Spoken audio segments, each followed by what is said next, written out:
This is Unhustling with Luis Baez.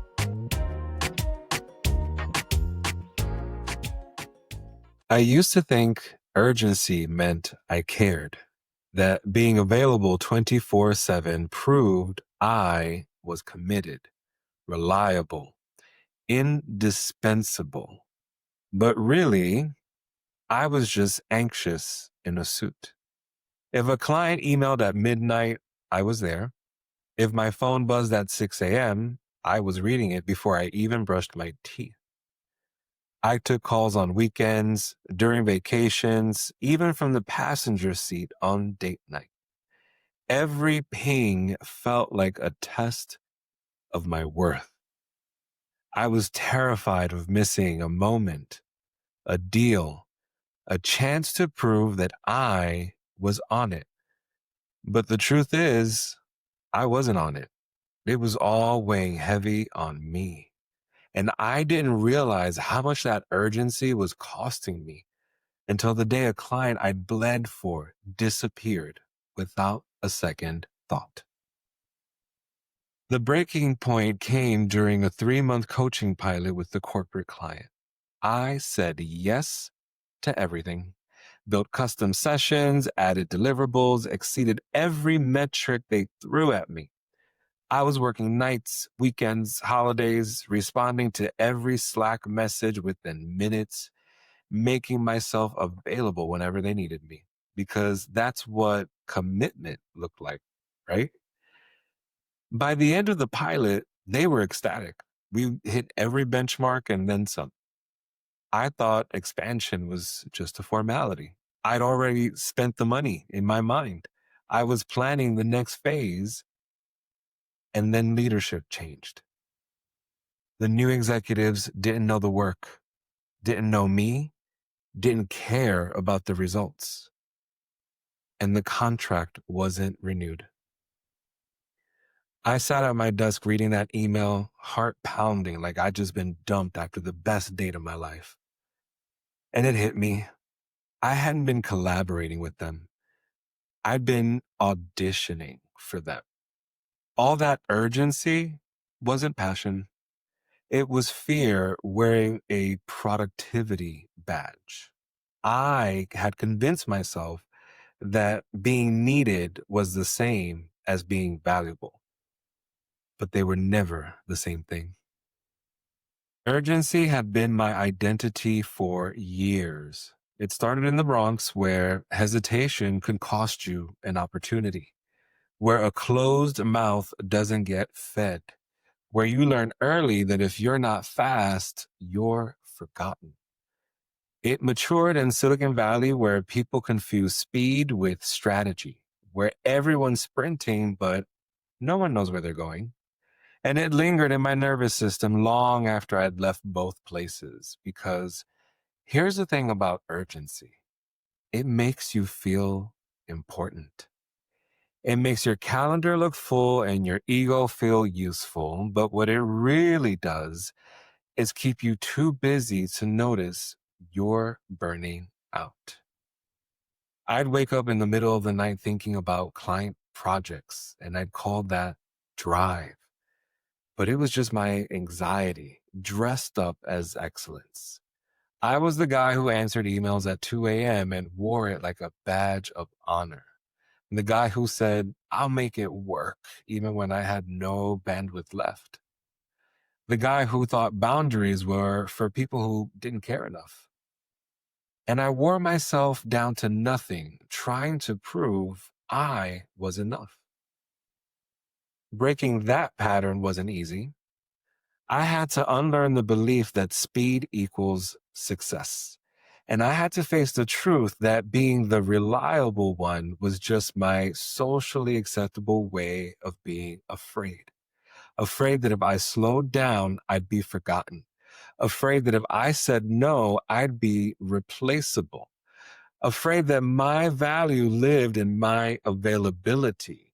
So I made some changes. First, I stopped bleeding out for people who weren't even checking for a pulse. I held everyone, myself, my team, my clients, to the standard of collaboration, not codependency. If a deadline shifted, we adjusted scope. No martyrdom, no scrambling to save the day at the cost of my sanity. If a boundary was crossed, I named it and moved on. No guilt, no apology to her. Then I started tracking weekly progress, but not for them, for me. I needed to see that I was still delivering in excellence even without the chaos that used to fuel me. That little spreadsheet became therapy. Every green check mark was a reminder that calm and competence can coexist. And every quiet Friday I didn't panic proved that peace didn't make me lazy. It made me effective. I also started practicing something I now call selective urgency.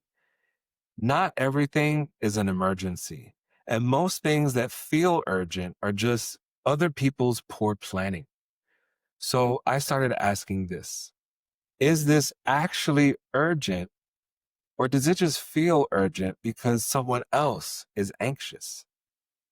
And 90% of the time, it could wait. Here is the truth bomb. Urgency is just anxiety with good branding. It convinces you that being needed is the same as being valuable, but they are not the same thing.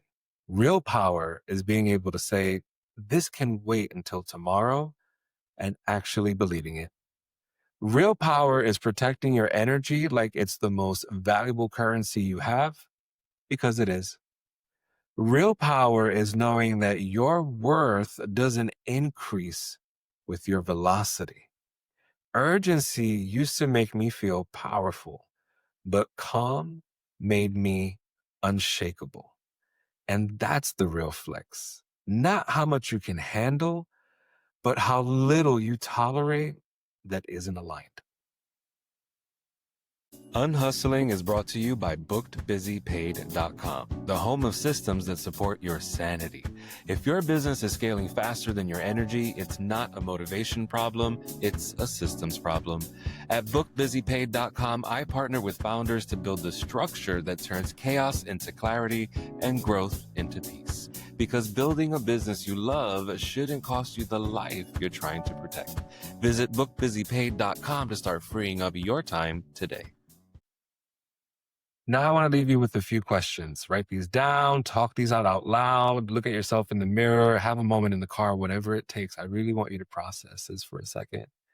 Where in your life are you confusing urgency with importance? When I asked myself this, I realized that half the things I treated like emergencies weren't even priorities. Emails that could wait, tasks that no one even asked for, fires that I lit just so that I could feel like a firefighter. I was addicted to the adrenaline of urgency, and I was creating chaos just to feel productive.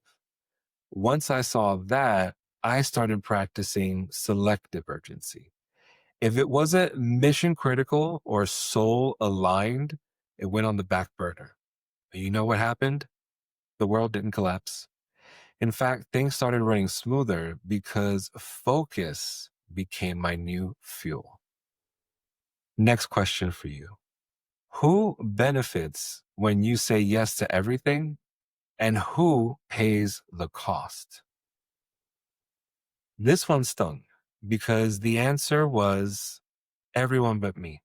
Clients benefited, colleagues benefited, my boss benefited, but my health, my relationships, my creativity, they all paid the price.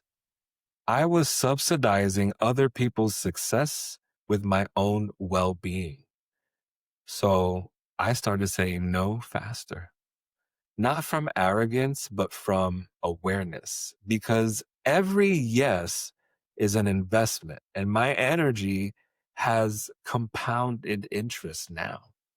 I protect it like I protect my money because it's more valuable. And the final question for you today: what would you change if you treated calm like a KPI? This question changed my leadership entirely. I started tracking my peace like I track my profit. If I couldn't get through a week without grinding my teeth or losing sleep, it didn't matter how much I made. That's just not sustainable growth. Now, when my week ends and I see that my clients are thriving, my systems are humming, and I still have energy left over, that's my new benchmark. That's what success feels like now. Not how much I hustled, but how calm I stayed while still delivering in excellence. Urgency used to make me feel powerful, but calm made me unshakable. And that's the real flex, my friend. Not how much you can handle, but how little you tolerate that isn't aligned. So if you've been running on urgency, if you've been confusing anxiety with ambition, if you've been bleeding out for people who wouldn't even check for a pulse, stop. Your worth doesn't live in your availability. It lives in your alignment.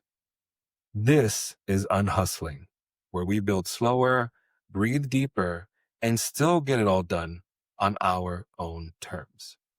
I'm Luis Baez, and I'm in your corner. Bye for now.